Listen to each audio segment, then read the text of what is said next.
ารขี่ไม่ได้ใจมันได้เนาะ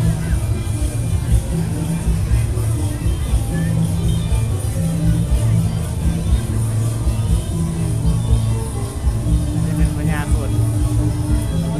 ปีนี้แต่ละปีนักสังฆารก็จะได้ผัดเปลี่ยนวนเวียนกันไป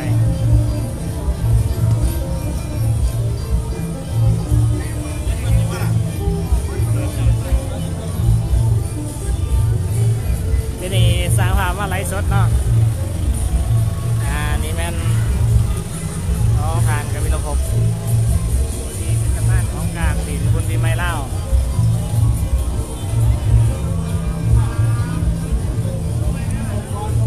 สภาพเรื่องน้องนางสาวสังขารนักเก็ตสังขารตลอดนะ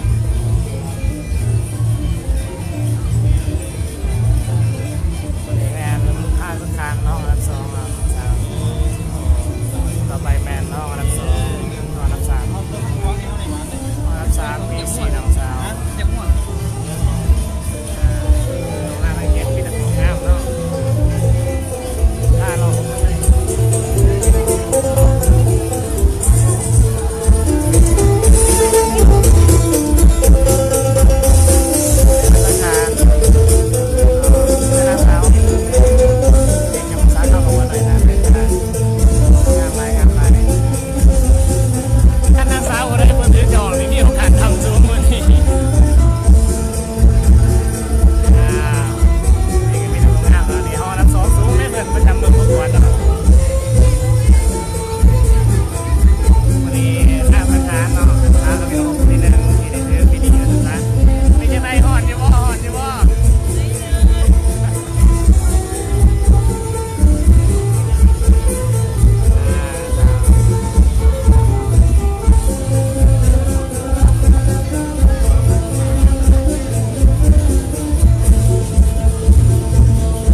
เราไม่แดดจะมาเอาไล่วันนี้เอาไล่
เนาะซื้อไก่ทองแต่ละคนถามหาไก่ทองยังก่อนเริ่มซื้อเลยไก่ทองนอนจันดาเนาะปูติแต่ละคนถามหาอะไรเนาะนี่เนาะมาสาวไก่ทองนอนจันดาสมัครสดเลยบอกว่าเราเป็นการเสียเวลาเดี๋ยวไม่จะได้อากาศวันนี้เขาพูดสุกเย็นอยู่อ่ะผ่อนไหนเดิมผ่อนไหนวันไหนพอดีอยู่สักทีเป็น2-3 ชั่วโมงกันไหนอยู่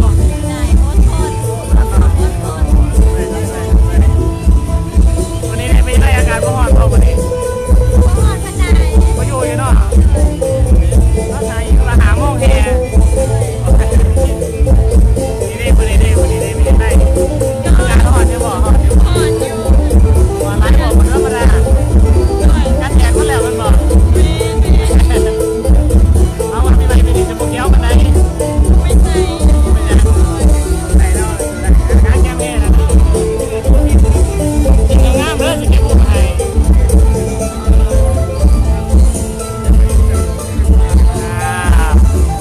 การเกี่ยมมันเอาการเกี่ยมเป็นพิธีแล้วมันแห่รักของเขากันที่ใกล้นี่จะมีอาจารย์ใหญ่ของเขาเป็นผู้นำที่นี่กองใหญ่เพิ่นมาแล้วเนาะกองใหญ่เท่านั้นนะเริ่มแห่แต่ทางด่านจำปาสักพาเหรียญเนาะพี่กายนี่มันใส่2 คนเนาะปีนี้มันใส่ผู้หญิง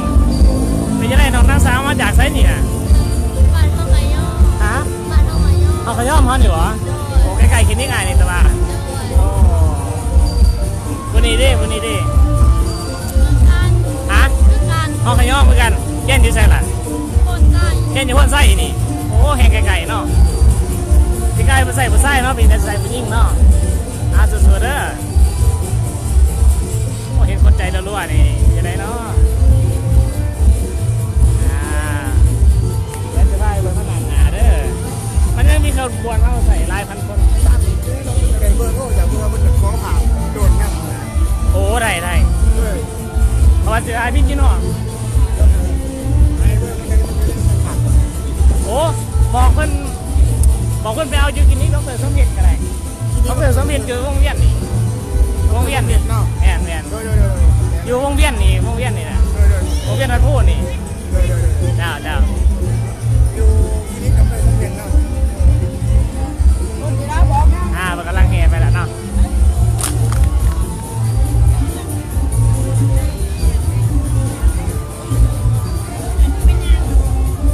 ถ้าต้องนั่งไปว่าขบวนนี้ขบวนการน้องพ่อแม่ประชาชนเนาะ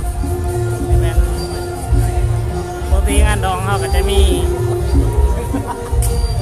ยังศาสนาปกติเนาะที่มันพัฒนาไว้เล่าแต่ละปีไว้เล่าก็จะได้เข้ามาเนาะนี่ได้ประกันเอาก็มีงานเนี้ยมันก็จะได้แห่ประกันเนาะที่พ่อแม่ประชาชนบ้านไว้เล่ามันก็ได้มาร่วม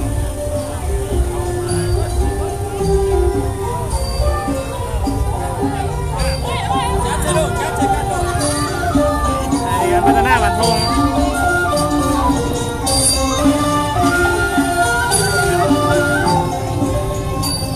อะไรผมขบวนแล้วก็จะได้ถ่ายวิดีโอนะวันเนาะถ่ายเบิ่งติดตามครับวิดีโอทั้งหลายร้านของเพจเพราะว่ามีโทรศัพท์หน่อยเดียว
ได้เข้ามาความแล้วก็มีทรงสมณเณรเพิ่นก็ได้มาความเดือนซะคือไปดอกไปร้านเฮาถือว่าครบสุดเนาะปีนี้มีไงก็ทุกปีปีนี้มีอุปกรณ์เสริมก็คือมีโดรนเนาะจะได้มาบินเจิดแค่หน่อยเนาะแต่ว่าอาจจะไลฟ์สดไปอีกระยะหนึ่งจะค่อยได้ตัดขออนุญาตตัดการไลฟ์สดออกแล้วเพราะว่าสิบันทึกโดรนได้มี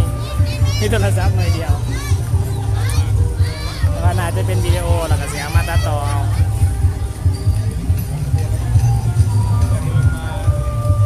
เริ่มที่โดนมาเนี่ยท้ายขบวนมาผมเดินมาเหนื่อยมากนะครับเนาะพาพี่น้องดูนะครับแต่ละบ้านจากการแกมมานอนอีกเวลา4 โมงย่างแหละอาจจะ4 โมงมาเริ่มน่าจะเริ่มแข่งขบวนอาจารย์สุวรรณประกาศเขียนเป็นประธานในเมื่อปีกายนี้เนาะ2561ประกาศได้มาเป็นประธานทางขบวนในการแห่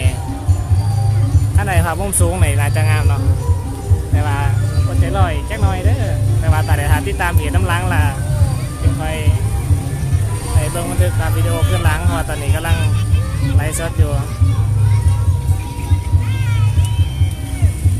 เป็นจะได้ตำหนิที่ส้มในเด้อจ้า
สุดสีหลอกพิล่าเก่าพร้อมเบียงแท้ทั้งรถมีหัวเถ่ากระบี่พรมซัดน้ำศพประจำปีกุลนั่งสังขารนางมีเรื่องนางขุดนั่งสังขารวันอาทิตย์เทพพิลาที่หนึ่งมีสื่อว่านั่งทุ่งคาเฟ่วีลุงสุดหลอกพิล่าเก่าพร้อมเบียงแท้ปลัดเอรวยปัทมาแก้วพิล่ามือหัวถือคนจับมือซ้ายถือสังเครื่องอาภาเพศปลัดรวยแก้วพิล่านั่งทั้งสองทางผู้ที่หนึ่งและผู้ที่สองผู้ที่สามแดงน้ำสามผู้ที่สี่และผู้ที่ห้าตามมาเรื่อยขบวนที่หาขบวนแห่ของเสด็จแสดงข่าววัฒนธรรมแดตองตีเอาแขงจำนวน100 คนนั่งนาขบวนไม่ไปบอกขบวนพอเพลง10 ครูและตีกองงาน10 ครูขบวนงานไปคำเปิดปีคำเพียราจีนเนาะที่อื่นไว้พักคำพีแน่ไปคำเพียราจีนเนาะเราจะไม่เป็นนานๆกันนะคำเปิดปีคำเพียราจีนแน่ที่ดีอาสมุทรละขบวนจีนได้เปิดเป็นเชียวม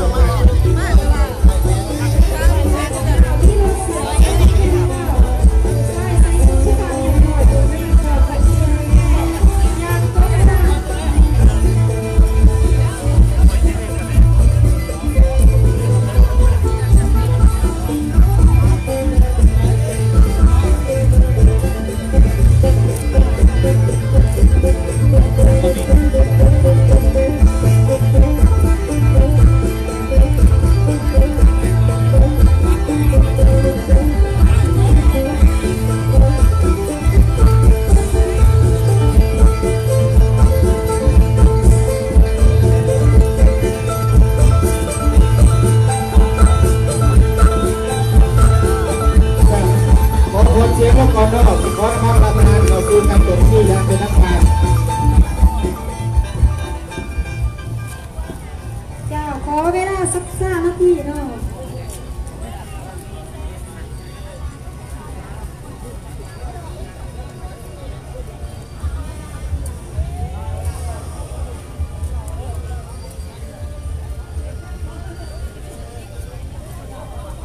อารมณ์เจ้าขออยากเขาซื้อที่ข้างการเนาะ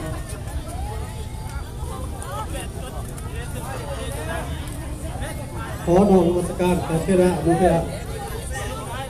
ขออยากประทานกันนั่งของแฝงแล้วก็ที่กระโดดมาซื้อหนึ่งอย่างสูงแยกประทานแขกกิจยาพันธ์กันซ้ายตลอดหอบไปพระสุบรรณพรสร้างพระก้นปากเซ่แดนพระส้นที่มาตัวร่วมอยู่สถานที่ไม่ได้นี่ที่แรกนะครับถึงยุคประสงค์ในมือนี้กับคนพักไทยกันต้องผ้าสีน้ำยางจากซิกจากคณะพักกำลังกับพวกพ่องแพ้คณะพักกำลังกับพวกพ่องกับพ่อปากเซ่กำหนดไปในพระส่วนบุญปักส่วนของสังคมในป้องกันจ้างงานบุญปีใหม่เล่าบุญ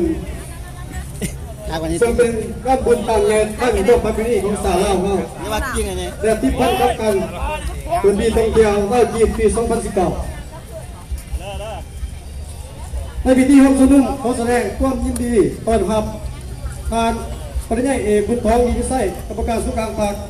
เลขาภาคแฝงจากแขกจำปาสักที่ได้ให้แจกเข้าร่วม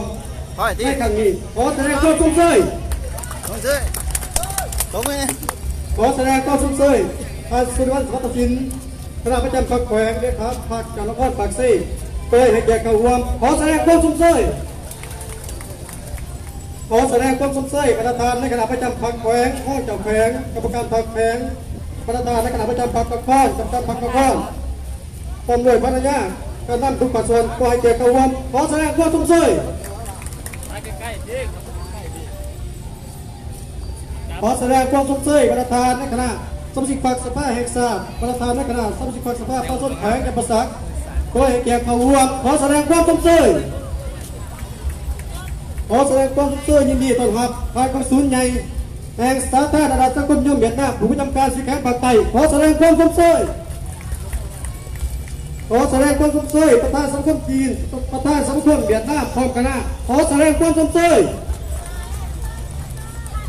ขอแสดงความสงสัยประธานการนั่งทุกแขวงนครประธานกองกองหัวหน้าประธานบริษัททางงานศึกษาเกียรติ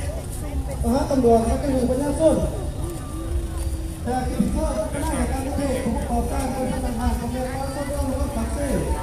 ก็ให้กระบวนการเป็นกระบวนการด้วยขอแสดงความสงสัย ใช่ผมแน่ เข้าการต่อไปพอผู้ที่เป็นเสื้อผ้าซึ่งเรื่องของจริงเราก็จะพบแขวนในขาบังกันก็ตัดเส้นเป็นเกียรติก้าวโลกที่นี่กันนี่ขอให้เชิญ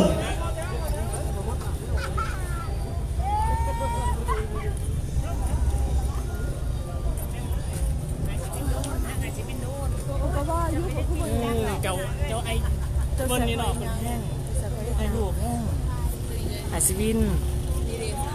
อันอยากร่างซ้ายเด้อเจ้า